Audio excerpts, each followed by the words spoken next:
Good morning, Joshua. Hi, good morning, and good morning to everybody in Grenada, Carriacou, and Petit Martinique, diaspora, and worldwide. We're here once again on a bright and sunny Saturday morning to talk about agriculture. This morning we don't have the welcome man with us, Mr. Pierre. He's otherwise engaged, but we're still broadcasting live here in Conforo from Paraclete. So I hope you enjoy the show this morning. We have a guest Yes. with us. Is he on live? Yes, he's there already. Okay, we have a special guest this morning. Let me just introduce him. Many of you will be familiar with him. His name is Roel Edwards. He's one of our most gifted citizens of Grenada. And I'll let him just tell you what he's up to now. But many of you will know he was involved in marketing board and economic development. He was also involved in terms of strategic work for various organizations, including political parties. So, Roel, welcome. It's such a pleasure to have you here with us today. Hi, good morning. I trust that I'm being heard Yes. clearly. Yeah, Happy New you've Year been to heard. you, Yes. Joshua, and to the listeners of this program, both in Grenada and I would say across the diaspora. Certainly a pleasure for this call. I think I can say that I'm involved in two things at the moment. The first one on a personal level, we do have, and my siblings, I'm talking about my brothers and sisters, we've launched a consultancy firm. And so we're involved in doing quite a bit of work around strengthening businesses across the region, not just in Grenada, in different sectors. So we're speaking of agriculture, we're speaking of mental health, we're speaking of general business in terms of leadership and development. And I think on a different level, I'm also involved with implementing a regional project called the Caribbean Agricultural Productivity Improvement Activity as the program director. That program is funded by the United States Agency for International Development, and it spans 8 countries in the Eastern and Southern Caribbean. So quite a heavy portfolio, but we're quite pleased to see the progress that we're making. But I'm here in my personal capacity, not on behalf of the US government.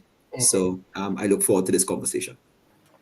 Okay, well, thank you for that introduction, Roel. Like I said before, it's been a long time, and I know you've been traveling a lot. I can see you. Well, the Caribbean region as a whole have struggled with agriculture. Food import bills tend to be about 60%, if we're lucky, to about 95% quite often. So, we're struggling with our food. And one of the argument the academics are making is that we've got it wrong because we're talking about food security. And food security, they say, means that you can grow some of your food, you can import some of your food, or you can you can essentially get free food at times. But beware of free food, because when you get free food, you decimate your local farmers industry. So they are saying quite clearly what we should be looking at is food sovereignty. And they say the difference between security and sovereignty is essentially with sovereignty, you're trying to grow the basic stable food on island, so you don't have to import this the stable food. And what they're saying is that the Caribbean as a whole is stuck in this kind of zone whereby they sell their products, be it cocoa, nutmeg, for $3 a pound, and then they bring a little bit, maybe half a pound back, and they pay $10 a pound, not a pound, for half pound. And quite often, what they're doing is they importing food inflation. So essentially, I would like to have your thoughts on food sovereignty, food security, and how did we come to this place where, I know in Grenada, for example, we import about 70 to 75% of our food. How do we tackle this issue from your perspective?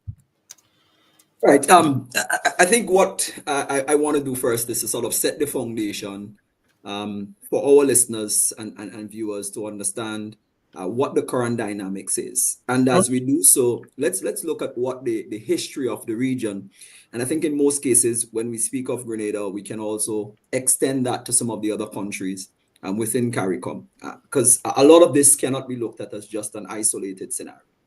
Quite So right. Grenada, as well as some of the countries and most of the countries in the Caribbean, our agriculture developed from the basis of slavery, if you want to put it that way, where we grew a specific amount of commodities, exported those commodities to the motherland, if we want to call it that way, or the continent, and Yeah. then or to Europe, and then we were sent back processed foods. So Yeah. our agriculture sector, our food sector, when we've transitioned away from the Amerindians, the Caribs and Arawaks, where in those days they would have grown their own foods, to where we moved to the space where we were colonized, our Uh-huh. infrastructure, the infrastructure for food was based on growing a selected amount of commodities, send it out, and import back the food to feed the slaves. Right. We have not transitioned as a country and as a region to some extent outside of, I would say, Belize and Guyana. We have not transitioned where we are producing a lot more of what we require.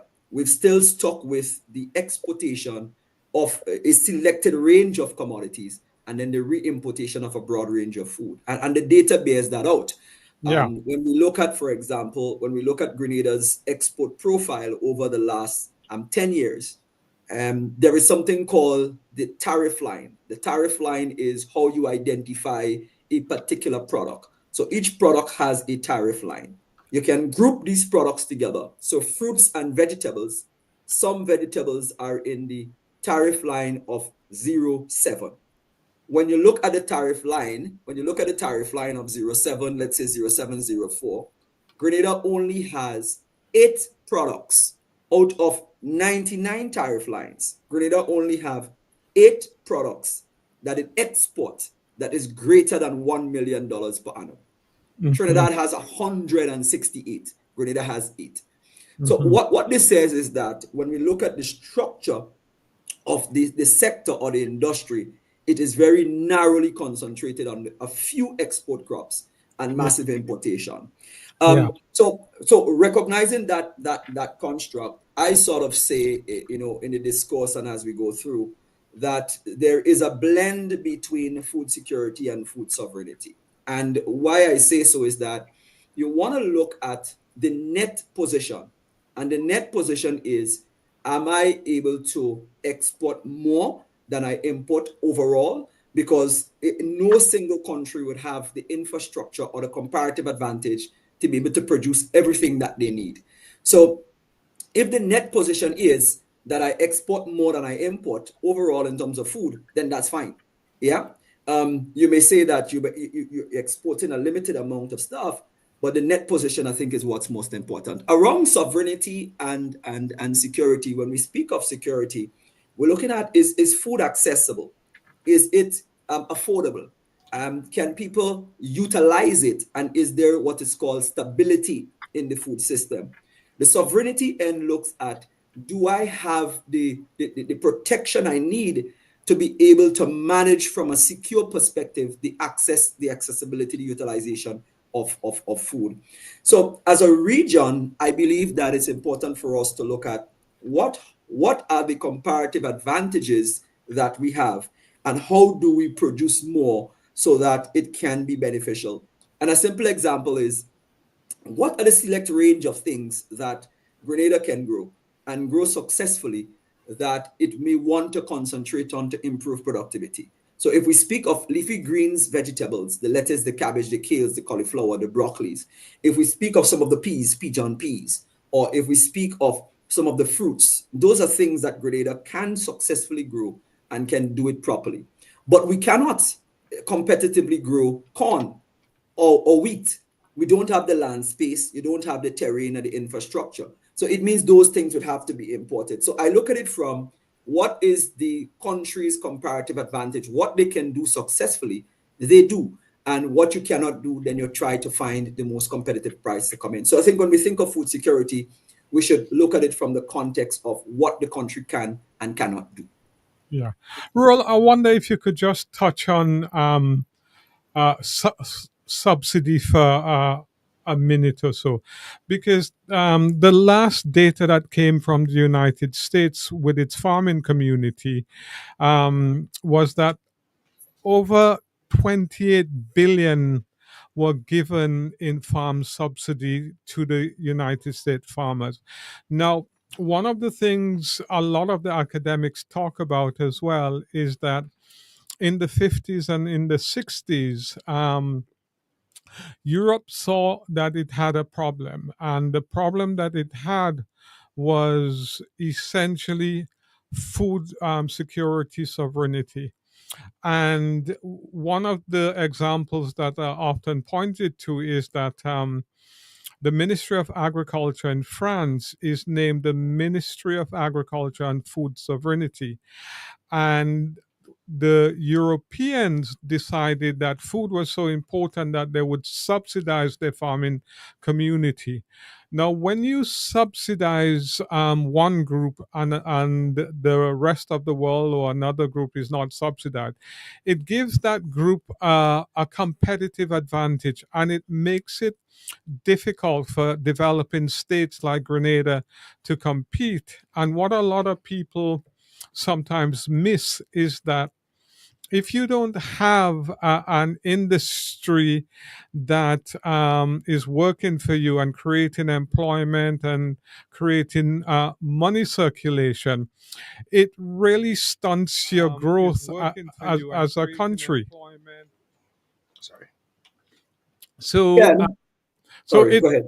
it's not just cheaper food. Yeah, there are two schools of thought on that. And Mhm, the first school of thought is what I call the internal view. And the mhm, internal view, states, countries can take the view that there is a right to food by its population.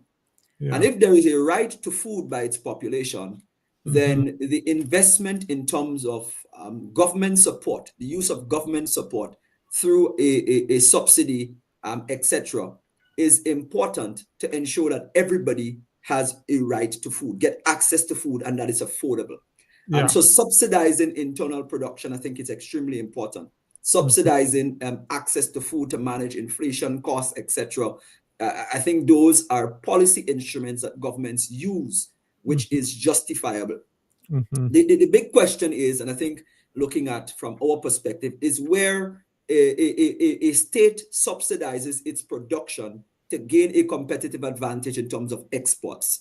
aha, That is where the international community, in terms of the World Trade Organization or even member states, governments, are able to take a hard stand. Because you may have a country that dumps because of the production infrastructure. They are mm, now able to produce way cheaper than you mhm, using government support and then dump it over on you. So let's take, for example, the poultry industry as a okay, simple one, right? Grenada only has 100,000 people. aha, A country may have 300 million, or you may have yeah, 250 million, or forget yeah, it, you may have 50 million.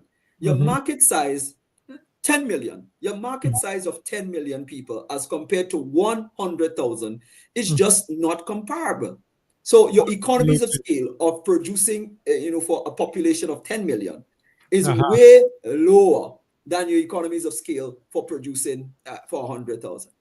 aha, If a producer in a state that has 10 million people receives further government support to lower the cost of production, and then they export to you with 100,000 people, there is absolutely no way you can compete. Those are dumping, those are anti-competitive, and those are against what should be the international accepted norms in terms of how industries develop. It therefore requires a public sector joined with private sector who are forward thinking, who are nimble enough to recognize these issues when they are happening, and to be able to take this kind of proactive steps necessary to, one, preserve their local industry. Yes, because Yes. you're going to preserve employment, you're going to preserve food access in terms of prices, you're going to preserve trade, and the linkages that it has. The argument is often made that sometimes because it's cheaper in terms of imports, it's better for commerce so that people can afford it, but also it decimates rural communities. And when Well it said. decimates Well rural said. Well said. communities, when it decimates rural communities because people are not producing, Mm. people don't have a source of income, then we have some of the social ills that we experience. Then we have rural urban migration. People move out from the rural communities, everybody goes into town. You have frustration of traffic, you have challenges on the social infrastructure, and then we wonder what's happening. What's happening is because we've moved people away from rural areas. We haven't provided for rural development and rural employment. And so everybody goes into the town and it creates a frustration. You have an unbalance, an imbalance in your development. The thrust now, as we think of agriculture, is how do we modernize or transition agriculture from where it is to the point where it is seen and accepted and not stigmatized. And you can have that sort of an urban-rural migration where we move people back into rural communities, but that the decent job can be afforded through the sector. And I have some thoughts on that I would like to share in terms of some things we need to think about to create back that rural balance, because it's important. Yeah. Please share. So the very first thing, Josh, is for us to destigmatize how we view agriculture. And there is a way that we can treat with destigmatizing that. I want to draw the example from my daughter. So my daughter, Ruana, she is going to school in the US, and the school that she goes to, she's doing agriculture, and they offer them the technology, they offer them the infrastructure, and they offer them the rewards. So it is no longer just seen as a fork and spade, or it's seen for people who are poor or people who are dunce, but they are driving the bright ones so that you can think, you can innovate, and you can expose them to technology. So what are two things we need to look at is, first of all, how do we demonstrate to our young people the various opportunities in terms of careers in agriculture beyond just on the production end. The production in the field is important, but you have biochemists, biologists, you have biochemists, you have cost accountants, you have food lawyers. You just have so many different roles and career opportunities that we need to show the young people. And then we also need to show them the economics. Yes, that if I go into construction and I can make $50 a day, and if I go into agriculture and I can make $75 a day, you will get people gravitating towards going into agriculture because they can make $75 a day. It's about the economics. It's about the living standard. Yeah, using role models. So I remember during my time when I worked in the MNIB, there was one particular farmer that sold bananas and plantains to the organization, and he was able to rake in close to $250,000 a year from supplying bananas and plantains.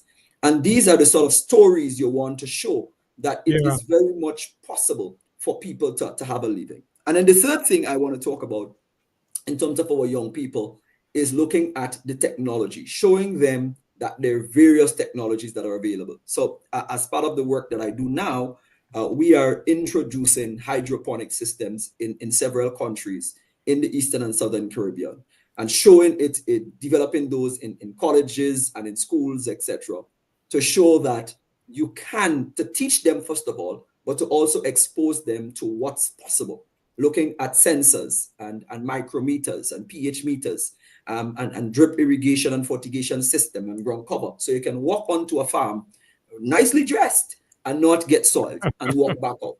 So those are some of the things. And certainly, I think that whole destigmatization is very, very important. So they do welding.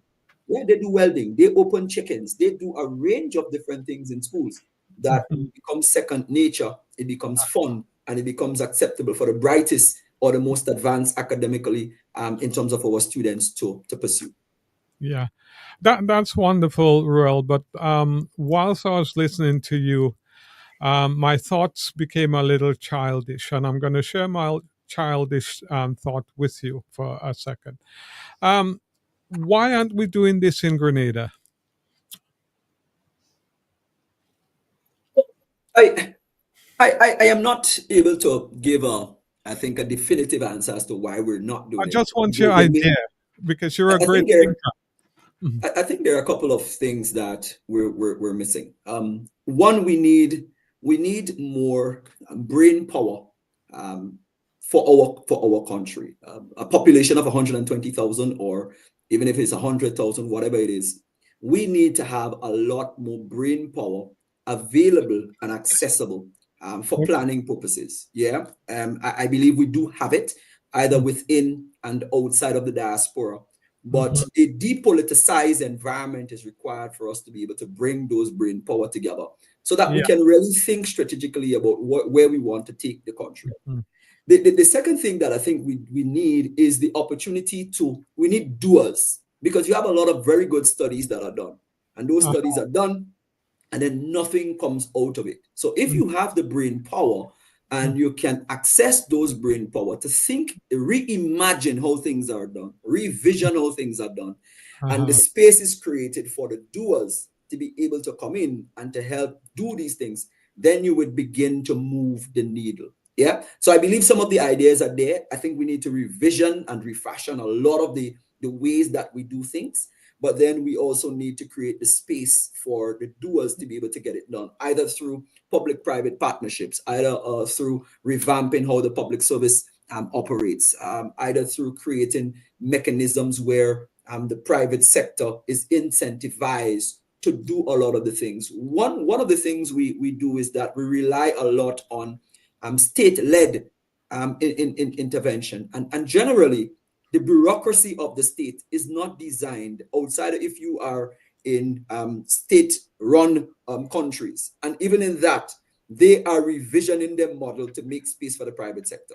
So you create the incentives for the private sector genuinely to have an equal opportunity, and you don't pick winners. And very often in our small states, we pick winners. If I supported you as a political party, once I go into power, I pick you as the winner, rather than I pick the industry or the sector.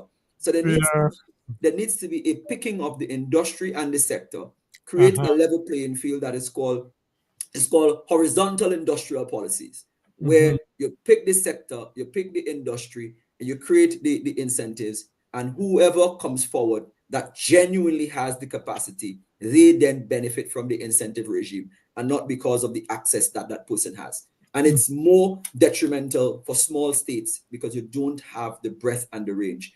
I think the other thing I would like to add, Josh, without monopolizing here, is where we set very aggressive transformational targets. Very often we have a nice policy statement, but there isn't a target towards it. So for example, in the case of Saudi Arabia has set in its transformation agenda for 2030 that they want to have over 675 businesses registered and operating in the innovation space.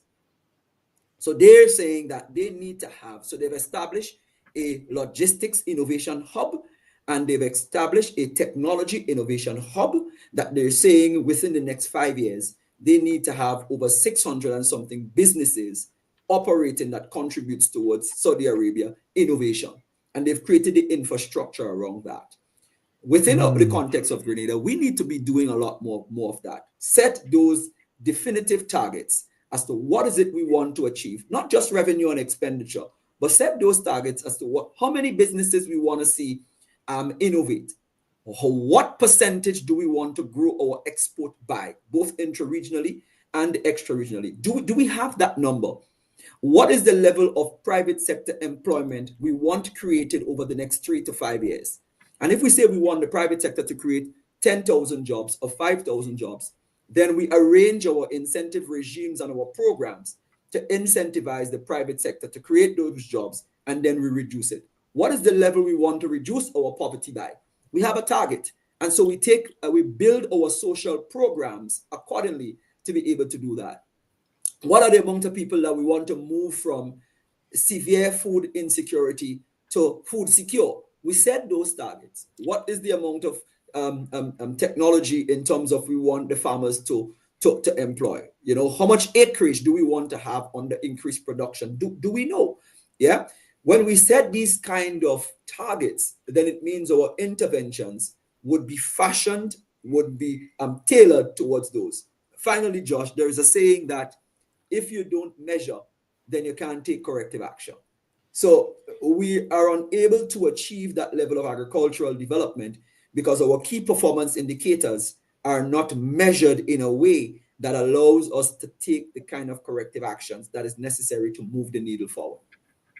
Wow. Well, really, you've just given us a book in terms of such a wide range, not only agriculture, but planning, economic development, vision, practical solutions, etc. Which leads me to ask, when are you going to be home to help? Well, I am always in Grenada, as you know. I'm back and forth in Grenada. There are two things really. That the first thing is that as a Grenadian, I am committed to making a contribution. Yeah, Yeah. is whether or not people are able to overcome the stigma or the stain, and this is something that I've never addressed. I've never spoken publicly about the challenge that I experienced the last time I worked in Grenada, which was entirely political in nature. The institution for which I worked had commitments from the government of the day to facilitate investments, which was done, and for which the reimbursement was never provided. The cabinet conclusions are there, the budget documents are there, the strategic plans as approved are there, and so the institution found itself in a cash flow challenge for which it was not able to emerge because the government did not met its commitment, and naturally, Ruel Edwards was not asked. Ruel Edwards had to take the fall nationally for that. Thrown under the bus. That is exactly what happened. The powers that be who supposed to have accepted and say that they were aware, they knew, they did not do what they're supposed to do. But be that is me.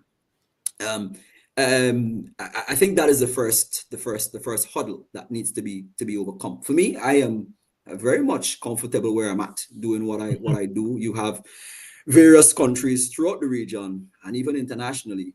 Last year, September, invited to be in Sri Lanka to speak, Yes. and all over the world, making a vital contribution. So that's the first thing. I think after that, we need to look at two things really. The market access is an important feature that is required. How do we use access to trade agreements?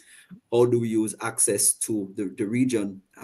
Grenada has access to the United States, and we talk about it all the time for soursop, and we go around the circle with this. But how is it that every household does not have a soursop tree or two planted in their yard? How it is we don't have a scientist or two or three that specialize in soursop production, cultivation, and value addition, etc. We also need to look at the financing, Josh, how we finance agriculture. If I have a salary, a monthly salary, I can walk into the bank and I can get a loan. I can walk into a credit union, I can get a loan. But the nature of lending to agriculture is different than lending to somebody who has a salary.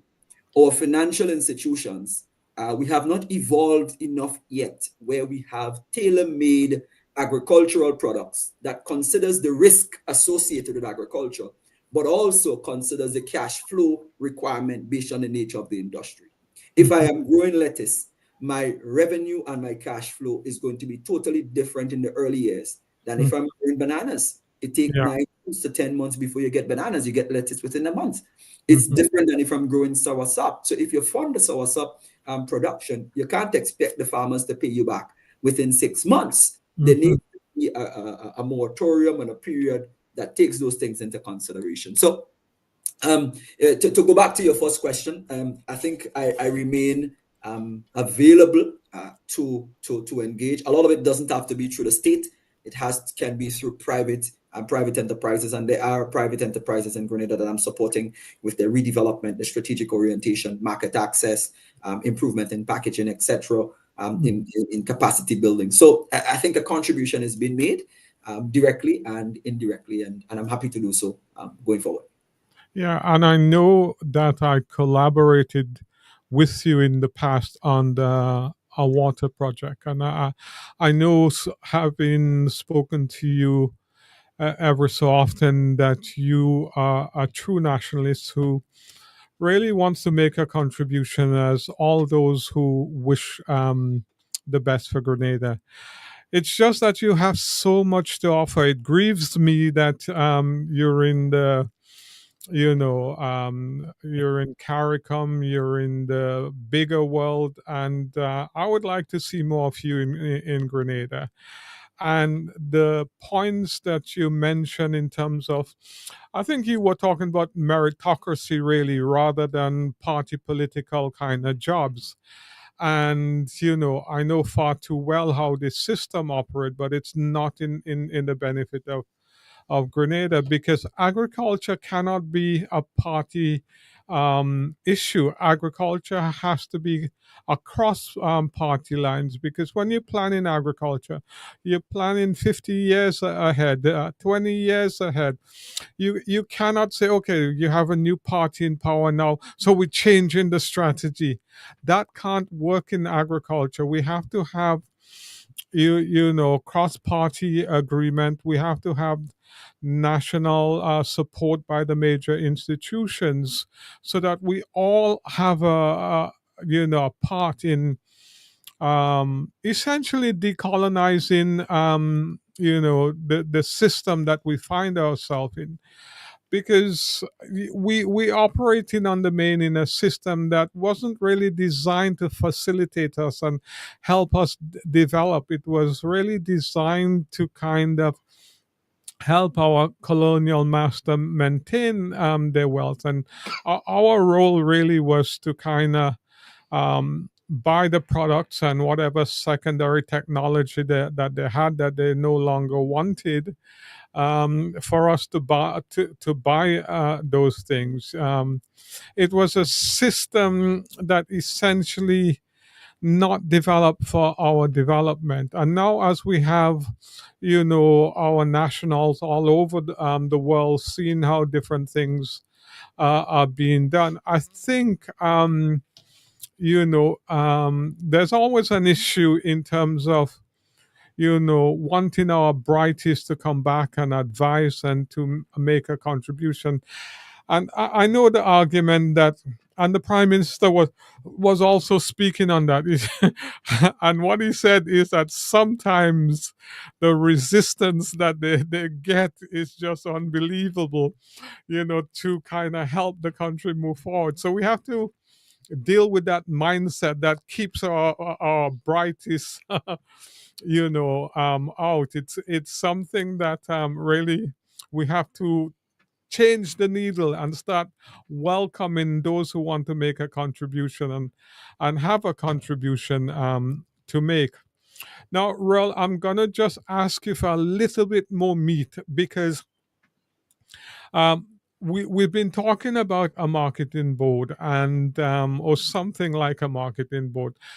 And most of the farmers agree they need a centralized unit that's going to buy their product at good prices. I know the prices has been ticklish over the years, and I know the loyalty of farmers have been ticklish as well, because the minute they get a better price, I know marketing board used to say, they're gone. We don't get the banana. So there was issues of loyalty and pricing, etc. But it seems that the model, everybody likes the model, a centralized buying point that buys from the farmers. Do you have any thoughts on how we can have a system that really facilitate trade with the farmers and the consumers? And again, if having dealt with me before, I always like to create a sort of a foundation. Yeah. So in creating the foundation, it's what is called a cooperative model, right? Uh-huh. And with the cooperative models, you may have producer cooperatives, you may have marketing cooperatives, you may Mm-hmm. have financing cooperatives. So the that is the first philosophy, that what you have there is a cooperative. The credit union is a form of a cooperative where individuals, members pull their resources together financially to then relent to themselves so that you get the synergy of having combined people. That is the same philosophy. You don't hear the sort of a cry within the cooperative model on the financing end as you hear on the marketing end. And we treat marketing organizations such as marketing boards as the devil sometimes, or as the worst institution ever created. But that's not the case, because it is a cooperative. Just like you have a financing cooperative, you also have a production cooperative. Yeah. Okay. Mm-hmm. So the marketing cooperatives are extremely important, and there are two sides of the coin. The first side of the coin is marketing cooperatives are able to help consolidate, find markets for producers that doesn't have the ability to find the market on their own. So that is Okay. the basis of understanding a marketing cooperative, whether that is installed in the form of a board, in form of a company. The model, I think, holds merit. That model is being exploited all over the world. If you think of Okay. blue almonds, or the almonds that we get from the US, etc., it is a marketing cooperative that Mm-hmm. handles the marketing of the almonds on behalf of the producers, so that the Okay. producers focuses on production, and Mm-hmm. that cooperative focuses on finding markets for them. Mm-hmm. So, having said that, our our our challenge in Grenada um, is multiple fold. The first one is on the legislation and the infrastructure around the legislation, and that goes beyond just the MNIB. I think you look at the GCNA, you look at the GCA, etc. Is that we have not moved the legislation forward to respond to the current times and to respond to the needs, but we've bantered to the politics. So, for example, there needs to be a clear decision as to what is the role of the various institutions. Do you want the institutions to be involved in regulation, or do you want the institutions to be involved in marketing? If the Mm-hmm. institutions are involved in regulation, then it creates a conflict to have them regulate and still market. You really want them to be responsible for either one of them. And if the marketing is part of what you want the institution to do, then the marketing may just be a support service and not direct product handling. But there is need for a product handling organization that consolidates. Why? Let's look at trade across the region. If we try to trade across the region, to send from Grenada to Barbados, or Trinidad is fine because we have the schooners. But if you Yeah. try to trade across the region, anything less than a container load is not possible. It's not Mm-hmm. difficult according to the countries that you're going. You Mm-hmm. therefore need that consolidator to be able to pull all those things together and to be able to send it out. That is one. The Mm-hmm. second thing is that the producers also need to be committed to the model. A producer can't sell to you today and then tomorrow decide they're not selling to you, sell on the side, sell somewhere else, and then come back on Tuesday and say on Tuesday that you're not helping them find markets. It doesn't work that way, because the challenge when we've spoken, and I've done this, not boasting, but I've done this across 10 different countries in the region, where Uh-huh. you've gone and have spoken to hotels, you've spoken to supermarkets, you've spoken to major large importers, and they say to you that consistency is important. They know that if they order a container from Miami, it gets here every 2 weeks or every week for the next 6 months. They know they're going to get supplies, barring a major natural disaster or catastrophe that disrupts the supply chain. So within the local context, a marketing organization such as a marketing board was designed to do such thing, where you consolidate, you smooth out production so that you can supply the market consistently with what the market asks for. Having the sporadic, multiple producers going to a supplier creates challenges for a buyer, because the buyer now has to interact with 600 people, whereas they can just interact with one supplier out of Miami. The buyer now has to contend with production planning and you not showing up and you calling late. And so there are so many benefits of having a coordinating organization to help coordinate production, but that also have to be supported by administrations, by the government, recognizing that there is a right to food. When you look at the U.S. structure, there is something called the Farm Bill, and that Farm Bill runs across multiple years. The Farm Bill may sometimes be 6 years, it may be 3 years. So it spans administration, but it's passed in the Senate, etc., where you may get bipartisan support. So both parties, the Democrats and the Republicans, sometimes come together to pass this bill that is then going to support the development of the food system. So those are ways I think we need to look at it across political cycles as a right for to food. So it's a public good, but you do need these institutions as marketing cooperatives, marketing boards, whichever name you use, to help coordinate. There's a need, but farmers also need to be able to come in. So I think it's a two-way street. There are obligations of producers, and there's obligation of the institution to be able to streamline production and access new markets. Yeah. Well, thank you for that. That's very insightful and very helpful. And it seems what you're saying, and many people have said similar things, is that we need to move away from this kind of laissez-faire approach and become organized and structured, and use the range of monitoring tools to see that what we've put in place is effective, is working, is making a difference. Now, how do we get that? Sorry to put you on the spotlight, but how do we achieve these things? Because it seems to me we know a lot of the answers, but somehow it doesn't happen. The structures doesn't happen. The systems doesn't get put in place, and year after year, we struggle. And it seems, listening to you, we don't have to struggle. No, we don't. I think the first thing is to have that clear vision and mandate from the leadership. And in our context, I think the government has relaunched its vision or its view as to how the marketing institutions or that should work. This is just one institution. I think this should be looked at in a holistic framework in terms of what is our policy towards the agri-food sector, looking at the key industries that we have and how do we develop and move those key industries forward, including strengthening the relationship between the tourism sector and agriculture. And I think a marketing cooperative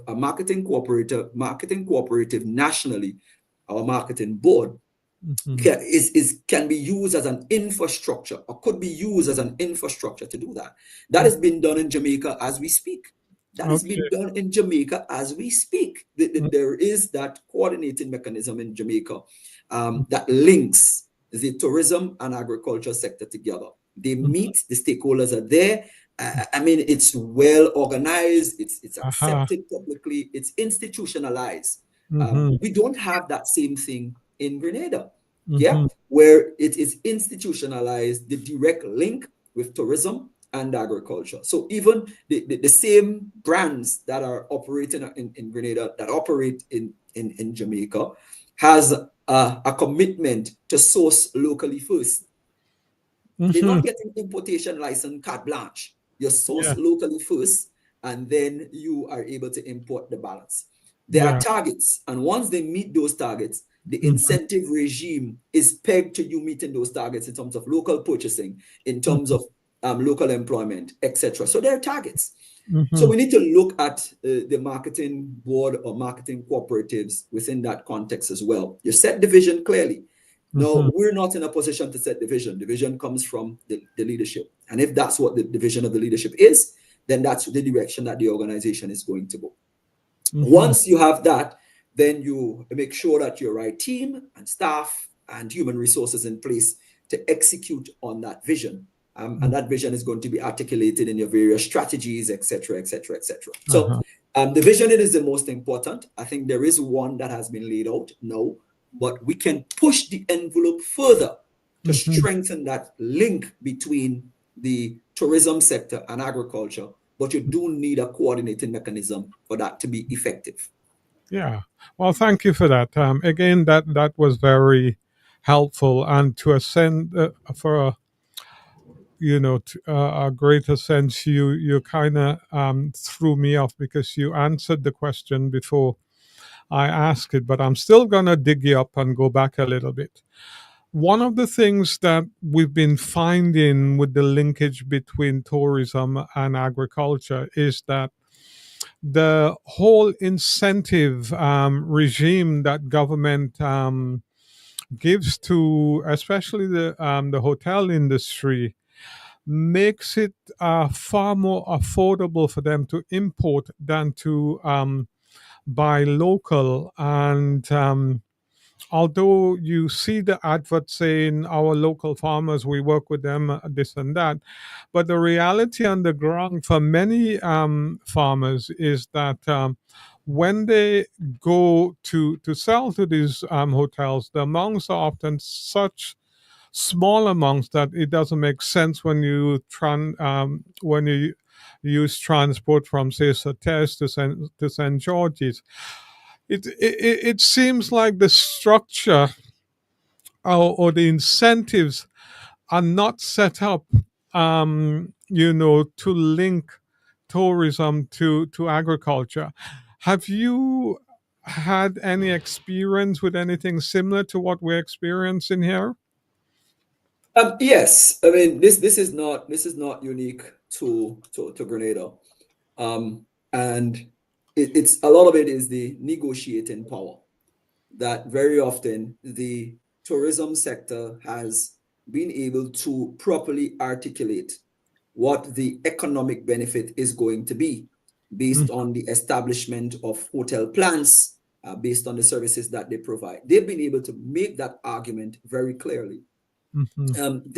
They are also in the business of providing a service to a guest, and they're not in the business of cultivation.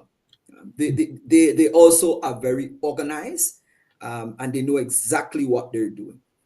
In the Uh-huh. case of the agricultural sector, we are not as advanced in terms of structure like we are with the tourism sector in a number of areas. One, the economic argument, we have not been able to really articulate what the economic contribution is. Yeah, we know of production, etc., but do we know and can we quantify what the actual production within the country is? We don't We have a don't. clue. Do we No. know what the amount of active farmers, who the amount of active farmers are, their location, what they're producing, etc.? We don't. Mm-hmm. So the organization of the sector is critically important to be able to connect into the tourism and product. There is an interest, having interacted with operators in the tourism space, there is an interest in wanting to buy local. One, the produce generally is fresher. So the freshness is preserved, right? The taste is sometimes often differ. The Uh-huh. loss and spoilage that you experience with the importation, sometimes you don't experience that same thing with the importation. Then Uh-huh. the ability to respond in the case of a disruption, the ability to respond. They don't have to store the same amount if you're importing via containers. You don't have to have the same warehouse space and be running the same chillers. But Mm-hmm. their concerns generally is the consistency of supply. Mm-hmm. Not so much even the price, not so much even quality, because those things can be addressed. But I've heard throughout the region the consistency of supply. And Mm-hmm. why do you have that challenge with the consistency of supply? Is because there isn't a scheduled production plan in place that then allows you to be able to know who is producing, where they're producing, what they're producing. So right now, in my formal work, and we are piloting with two supermarkets across the region, one in St. Vincent and one in Dominica, where we've identified several produce items that they've committed they're going to buy locally, period. Mhm. We've then list farmers who can produce those. We've assessed those farmers who can produce those. And then we've built a production plan to say, okay, based on your size, you're going to plant this, let's say, quarter acre every 2 weeks. That allows for a consistent supply. A technical pack has been built that the farmer is going to follow. And then the financing has been arranged so that the farmers can introduce the necessary technology so that the resilience is built. So whether it's ground cover to manage water evaporation, whether it's irrigation and fertigation system, whether it's shade covering, whatever the technology is, those have been provided. That is going to allow for a consistent supply of produce to those buyers. This, a matter of fact, that was a project that we were developing when I was in Grenada with support from the CTA under a group called COLI at ACP, where 5 produce items would have been identified. That local commitment would have been made to purchase those 5 items. And then you build the farmer's capacity, including production schedules, production pack, making sure the right varieties are available, all the technical support so that they can meet the requirements of the buyers. And then you can extrapolate and expand, not extrapolate, but you can expand to additional crops and bring it in. We cannot expect the tourism sector to commit to buy locally. And then Monday morning, when you're calling the farmer doesn't answer. Or Tuesday, the farmer says, I'm selling somewhere else. It doesn't operate that way. They can't go and tell the guest, I'm sorry, we have no fruits and vegetables available for your breakfast this morning because the farmers didn't deliver. That's not acceptable. So their model is on where can we get it consistently.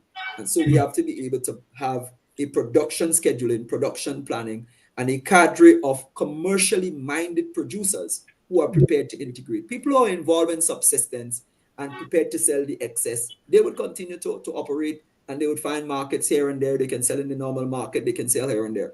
But when we're talking about strengthening the linkage between two vital sectors as tourism and agriculture, it has to be well organized and it has to be reinforced by government policy. So the policy has to be from a government standpoint that, hey, these are the items we can produce competitively. We can produce that the price point is even better than importation. These are the things we want your commitment to buy locally, putting in the buffer and the security arrangements so that the supplies are there. And if not, then, you know, if you can't find it locally, then you're going to get permission to import. But they can't give you a carte blanche license to import everything and then expect local producers to compete. It's not going to work. It has to be targeted, it has to be strategic, and it has to be deliberate. Wow. Well, Professor Ruel, I mean, listening to you, I forgot I was in conversation with you there. I was so engrossed. And you didn't take a commercial break? What you say, Ruel, makes so much sense and it's so sensible. It's I don't know, it upsets me that we're not doing it. You know, because it's not rocket science you're talking about. It feels like the will to do things is not there. It's like we're just ambling along, going along, you know, and any road would do. So we have about 4 minutes left. I want to talk to you. Well, not talk to you. I want to get your views in terms of finance in agriculture, in terms of the transformation fund from the CBI. I just want to hear from you if there's any merit in terms of using the CBI money for agriculture, because it seems to me we've had a lot of development in the south of the island, especially with buildings from the CBI project. So please share your views on that. Yeah, so I think there are many ways in which a government can use the resources that it has. And at the end of the day, it's really going to be the government prerogative to decide how they want to deploy the resources on behalf of the citizens of the country. Mm-hmm. So with that caveat, I think there is an opportunity to use the resources that is earned by CBI to support building out agriculture. I would advise, if I have to provide a recommendation, I would say a lot of it should go into what I call the infrastructure. How do we build out the infrastructure? And the infrastructure can be in both hard and soft. So how do we strengthen at, let's say, within the rural communities, improve access to roads, etc., so that farmers can get their produce out or farmers can get in. Yeah. Mm-hmm. Yeah. So how do we support that? How do we Mm-hmm. support infrastructure at the border level? So at the port, at the airport for storage, etc., cold storage, etc., so that you can maintain produce quality, you can maintain fish quality, etc. I think those are important. From the infrastructure, how can you fund what I call a massive upskilling of the population? How can we upskill the how can we retrain our people? Yeah, and fund the retraining of our people at secondary level, at CC level, at university level, to Mm-hmm. create scientists and specialists in the areas that we believe we're going to be competitive. So in soursop, in nutmeg, in cocoa, in the things that we believe we can do, how do we build the capacity there? And Mm-hmm. then I believe there is a role for the private sector because our credit union and our banks, they are liquid. They do have the liquidity.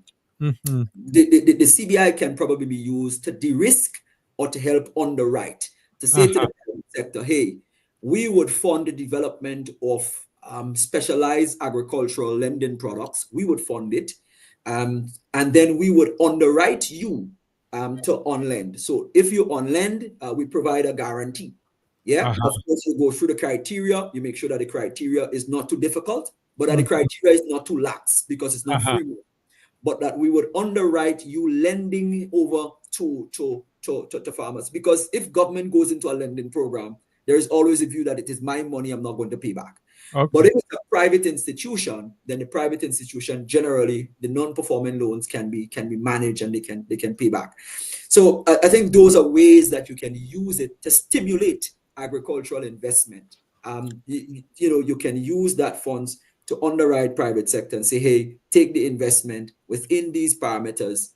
And if it goes wrong, if it fails by any catastrophe or any other reason, then we would step in and sort of bail you. That happens in the US. The US provides support for the farmers in terms of credit guarantees. They provide market guarantees. They provide a reduction in the interest rate. So instead of paying 6%, you would only now be paying 2%, and the extra 4% is covered by the government.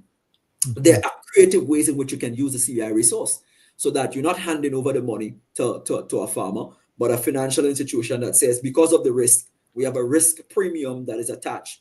The CBI can say, I can cover your risk premium so that you can have more. And I think finally is having more, having a greater appetite for approved projects that are agriculture related, and not just approved projects that are heavily tourism related. So you can have a way in which you can cater for more approved products, projects that are agriculture related, and that is going to help stimulate some of the rural economy.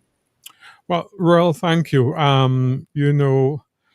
Usually we have an hour, but I think we've gone almost 5 minutes over already. But what can I say? I mean, what you've shared with us today is greatly appreciated by myself, and I'm sure all the listeners who are listening.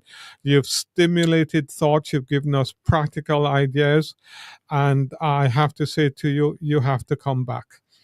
Because there wasn't enough time. So I will send a request to you to come back. But thank you so much on behalf of the Grenadian people, diaspora, and worldwide. You've just been enlightening. Thank you very much. Thank you, Josh, for the opportunity to share. It was a lovely discourse over the last hour plus, and I look forward to having further engagements. Okay, wonderful. Thank you. Take care. All right. Bye bye.